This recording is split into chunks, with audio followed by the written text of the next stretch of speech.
শনিবার ৮ টাউন বড়দলী বিধানসভা কেন্দ্রের বিধায়ক তথা রাজ্যের মুখ্যমন্ত্রী অধ্যাপক ডক্টর মানিক সাহার উদ্যোগে দুস্থদের মধ্যে কম্বল বিতরণ করা হয়। উপস্থিত ছিলেন মুখ্যমন্ত্রী অধ্যাপক ডক্টর মানিক সাহা নিজেও। উপস্থিত ছিলেন কর্পোরেটর অভিজিৎ মল্লিক, ৮ টাউন বড়দলী মণ্ডলের সভাপতি শ্যামল কুমার দেব, সদর শহর জেলার বিজেপি সভাপতি অসীম ভট্টাচার্য সহ আরও অনেকে। মুখ্যমন্ত্রী অধ্যাপক ডক্টর মানিক সাহা বলেন, কম্বল বিতরণের মধ্য দিয়ে দুস্থদের সঙ্গে একটা সম্পর্ক স্থাপন করার প্রয়াস।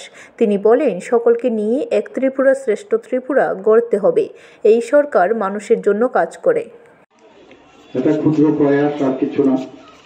আমাদের তরফ থেকে যেহেতু প্রতি বছর, গত বছরও এটা করেছিলাম, এই বছরও আবার সেটাকে এটা করার একটা চেষ্টা, এবং আমি আশা করি যে এর মাধ্যমে, এই যে একটা ক্ষুদ্র প্রয়াস, তার মাধ্যমে আমরা আমাদের যারা এখানে আজকে যাদেরকে দেওয়া হবে তাদের মধ্যে একটা সম্পর্ক স্থাপনের একটা চেষ্টা।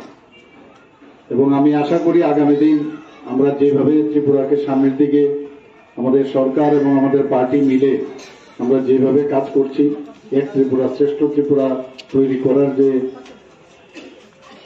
আমাদের যে কর্মকাণ্ড শুরু হয়েছে, সেটা আগামী দিনও চলবে। এবং এই সরকার মানুষের জন্য কাজ করবে, এবং মানুষ বাদে আর কোনো চিন্তা নেই।